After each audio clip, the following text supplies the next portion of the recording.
हमारे काफी मेहनती हैं। मैं उनसे रिक्वेस्ट करूंगा कि वो अगर यहाँ मंच के पास हैं तो वो 2 मिनट के यहाँ आए और हमारे ब्लॉक मैत्रा की मैं बोलूंगा कि ब्लॉक प्रेसिडेंट या कोई ब्लॉक को रिप्रेजेंट करता है।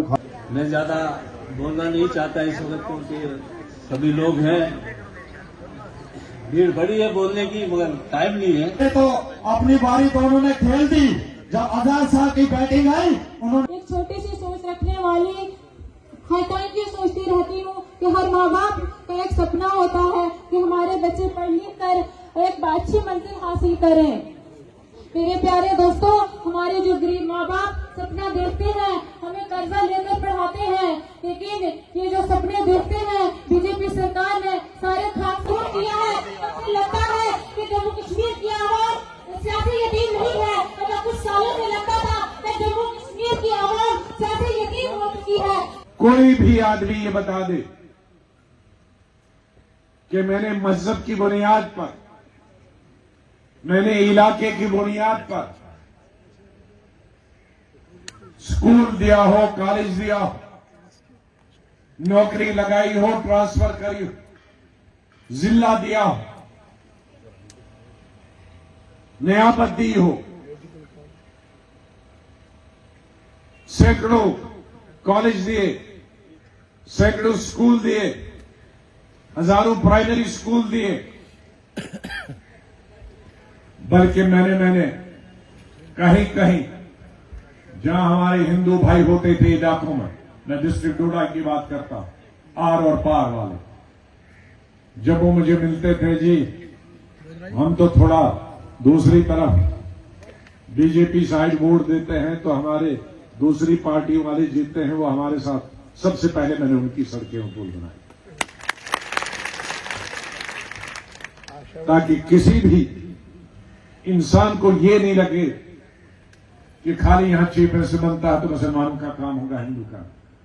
मैंने पहली तकरीर में सोपर में कहा कि चीफ मिनिस्टर है, मैंने कहा था मेरी काबीना में अगर कोई मंत्री धर्म के आधार पर सड़क बनाए, धर्म के आधार पर स्कूल बनाए,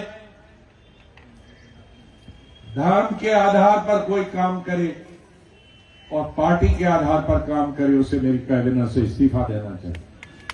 और अगर कोई ऑफिसर भी धर्म के नाम पर करेगा उसको भी जाना चाहिए, मेरी सरकार में कोई गुंजाइश। जो जिसकी जरूरत है वो कांग्रेस, उस वक्त मैं कांग्रेस में था, वो कांग्रेस वाला हो, नेशनल कॉन्फ्रेंस वाला हो, पीडीपी वाला हो, वो बीजेपी वाला हो, आरएसएस वाला हो। बहुत सारे लोगों ने कहा सोपुर में आपने आरएसएस का नाम दिया, उसे गीलानी साहब।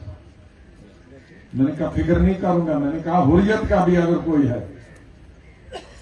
इस स्टेट का, उसे पानी की जरूरत है, हम प्यासा नहीं मार सकते। उसको डॉक्टर की जरूरत है, हम उसको डॉक्टर के दवाई के बगैर मार नहीं सकते। सियासी तौर पर हम उसके दुश्मन है हमारी सियासत, लेकिन एक हुक्मरान के काम रियाया के बराबर एक सलूक होना चाहिए।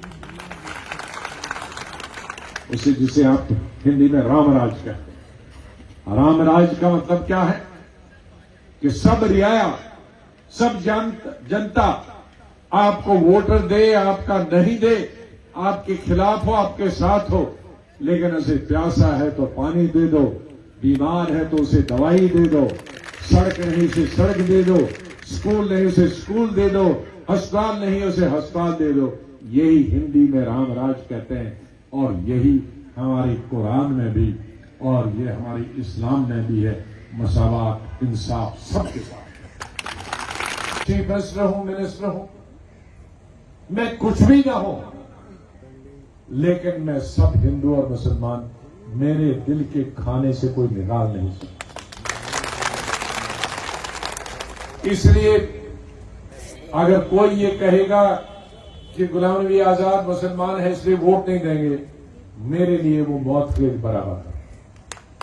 ये कह सकते हैं आप गुलाम नबी आजाद मत, ये प्रसिद्ध कर दे रहा था पहले बता, ये गुलाम नबी आजाद कहेगा निकम्मा है, नाकाबिल है, मैं बर्दाश्त करूंगा। लेकिन कोई कहेगा गुलाम नबी आजाद फिरका परस्त है, उससे बड़ी मेरे लिए कोई सजा नहीं होता। क्योंकि मुझे 50 साल हिंदुस्तान में,